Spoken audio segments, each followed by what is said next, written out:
This is GI Insights on ReachMD, and I'm Dr. Peter Buch. Joining us today is Dr. Francis Farraye, who will be discussing an article he co-authored titled, How to Implement a Successful Vaccination Program in Outpatient Gastroenterology Practices, a focus on patients with inflammatory bowel disease and chronic liver disease, which appeared in Gastroenterology in 2023. Dr. Farraye is professor of medicine at the Mayo Clinic in Jacksonville, Florida, where he directs the Inflammatory Bowel Disease Center. Welcome to the program, Dr. Farraye. Thank you so very much for having me. It is a pleasure. I'm looking forward to our discussion. Let's dive right into your article, Dr. Farraye. What are the immunization rates in individuals with inflammatory bowel disease? I'd like to report that this is an area that I've been interested in for close to 15 years now, and it really wasn't on the radar screen for gastroenterologists many years ago. But now, with better understanding based on the medications we're using to treat patients with inflammatory bowel disease, I think this is certainly on the radar screen, and vaccination rates are going up across the board. As you might imagine, there are certain resistance to specific vaccines, but I think we're doing much better than we were 10 or 15 years ago. And what can we do to boost the numbers that are out there right now? I think the first thing we need to do is have a frank discussion with patients. Some patients are concerned that vaccination may exacerbate their underlying inflammatory bowel disease, and there's good data, including a paper that we published 2 years ago showing no increased risk of developing IBD flares after vaccination. The second thing we need to do is be honest with patients. I tell my patients that I'm up to date with my flu vaccine and I'm old enough to have gotten the shingles vaccine. We do know that a physician assistant, nurse practitioner recommendation for vaccination goes a long way in convincing patients about the benefits of vaccination.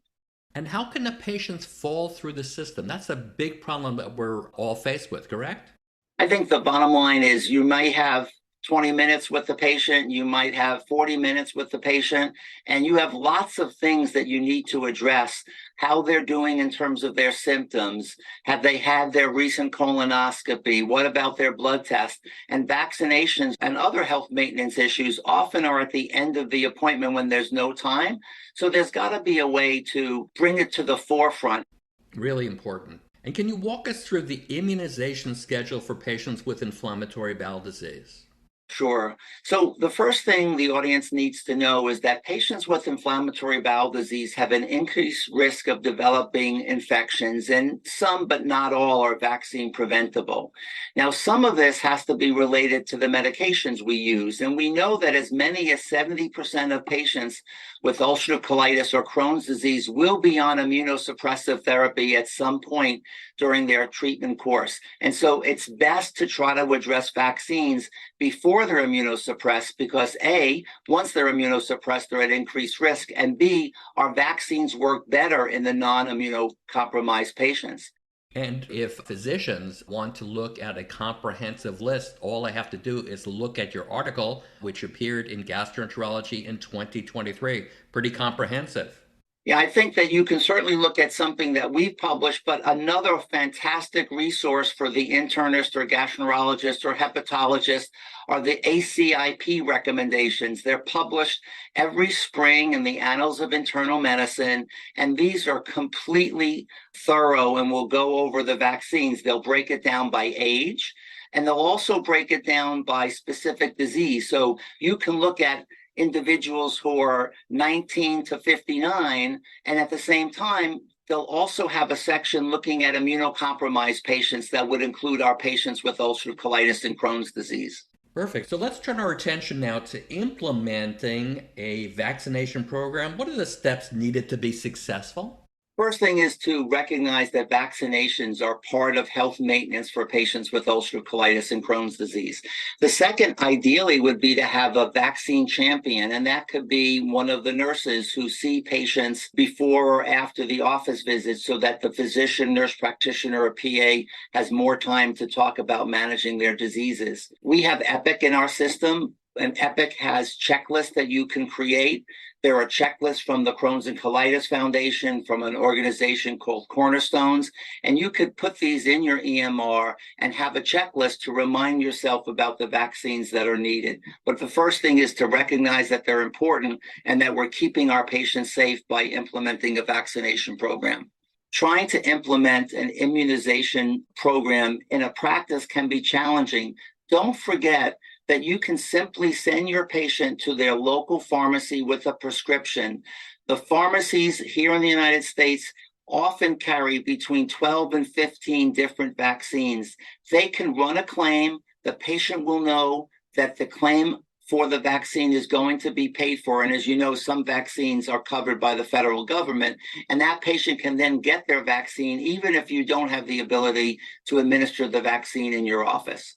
And moving on from there, should we ever obtain antibody levels after immunization? So this is a bit of a controversial topic.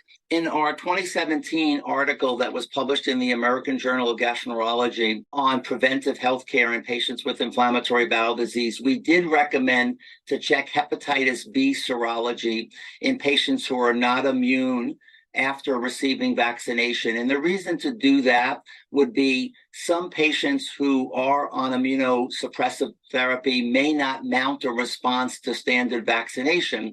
And so they may need additional vaccines. But as you know, there's no antibody to test after the shingles vaccine, the COVID vaccine, and routine care influenza vaccine. So other than for hepatitis B, there's no antibodies that I typically check. Thank you. For those just tuning in, you're listening to GI Insights on ReachMD. I'm Dr. Peter Buch, and I'm speaking with Dr. Frances Farraye about vaccination in inflammatory bowel disease. Dr. Farraye, what should we know about immunization in households of patients with inflammatory bowel disease? That's also a very important question. So just think of the situation where you're the mother or father of a 16-year-old who has Crohn's disease and is on therapy that is immunosuppressing them. Well, you want to be up to date on your vaccine so that you don't bring home something that could potentially affect the household member. That's called a cocoon strategy, and that strategy makes very good sense. Now, the other point we should know is that there are just very few live vaccines that you might need as an adult, and one of them could be the intranasal influenza vaccine, which is live. And so I would not want to have a family member of an immunocompromised patient receive the intranasal live influenza vaccine, and that's a vaccine that's contraindicated in patients who are immunocompromised. For the most part, we do not give live vaccines to those patients who are on highly immunosuppressive therapies. And that's a perfect segue to my next question. How do you approach a patient already on immunosuppression whose live vaccine immunization is incomplete? Well, the first question is, which vaccine are we talking about? So you have to realize you asked the question earlier about antibody testing. So we do know that some of the commercially available antibodies, for example, against measles or mumps or chickenpox, are not particularly sensitive. So what the ACIP recommends is that if there is a history of having chickenpox, for example, or a history of being immunized, don't check the antibody. Just assume that they're immune because of the sensitivity of the test. Now, there might be rare scenarios, for example, someone who's going to Africa that needs yellow fever vaccine, which is a live vaccine.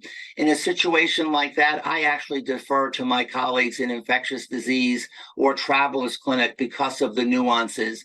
The last thing you want to do is have to stop the immunosuppressive therapy that is keeping their inflammatory bowel disease in remission. And that's another case in point, while you want to make sure that patients are up to date on all their vaccines prior to initiating immunosuppressive therapy. Thank you. Before we conclude our discussion, are there any additional takeaways from your article that you would like to share with our audience? I think that it's quite important that you think of the common entity. So annual influenza vaccine. The ACIP has now made a new recommendation that anyone 19 and older or who's immunosuppressed now or at risk for immunosuppression is eligible to receive the shingles vaccine, which is the inactive shingles vaccine, Shingrix. The live vaccine is no longer available.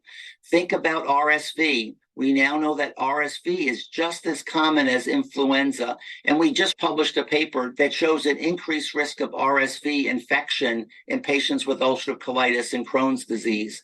Hepatitis B testing should be universal, and if you're not immune, you should be immunized. And then obviously we can have a separate talk about COVID vaccines. I do want to remind people that even if you receive the series back in 21 or 2022, you are at increased risk because of the Omicron strain, and I would recommend receiving an Omicron monovalent vaccine, and that's the one that became available after September 2023. What an important review on vaccination in GI patients. I want to thank my guest, Dr. Francis Farraye, for sharing his insights. Dr. Farraye, thanks so very much for joining us today. Thank you so much as well. For ReachMD, I'm Dr. Peter Buch. To access this and other episodes in this series, visit GI Insights on ReachMD.com, where you can be part of the knowledge. Thanks for listening, and looking forward to learning with you next time.